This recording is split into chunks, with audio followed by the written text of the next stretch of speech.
போர் பதற்றம் அதிகரித்துள்ள நிலையில் பாகிஸ்தானின் லாகூர் வானூர்தி நிலையம் அருகே அடுத்தடுத்து குண்டுகள் வெடித்ததாக தகவல்.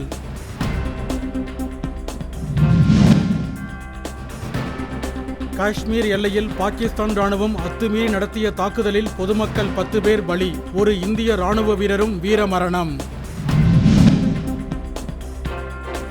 ஆபரேஷன் சிந்தூர் எதிரொலியாக வட இந்தியாவில் 21 வானூர்தி நிலையங்கள் மே 10ஆம் தேதி வரை மூடப்படுவதாக அறிவிப்பு. உத்தரகாண்ட் மாநிலத்தில் உலங்கூர்தி தரையில் நொறுங்கி விபத்துக்குள்ளானதில் சுற்றுலா பயணிகள் 5 பேர் உயிரிழப்பு.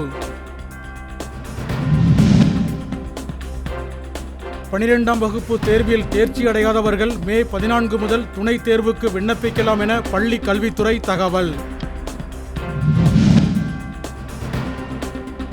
கும்பகோணம் அருகே தோல்வி பயத்தால் தற்கொலை செய்த மாணவி 12ஆம் வகுப்பு தேர்வில் 413 மதிப்பெண்கள் எடுத்து தேர்ச்சி. 2ஆம் உலகப்போர் முடிவுக்கு வந்த 80வது ஆண்டு நினைவு நாள். புதுச்சேரி கடற்கரை சாலையில் உள்ள போர் வீரர்கள் நினைவிடத்தில் மரியாதை.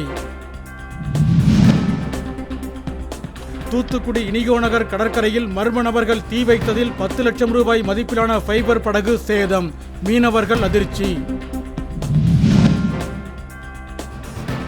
மேற்கு தொடர்ச்சி மலைப்பகுதிகளில் விட்டுவிட்டு பெய்யும் கனமழையால் மேகமலை அருவிக்கு நீர்வரத்து அதிகரிப்பு, சுற்றுலா பயணிகளுக்கு தடை.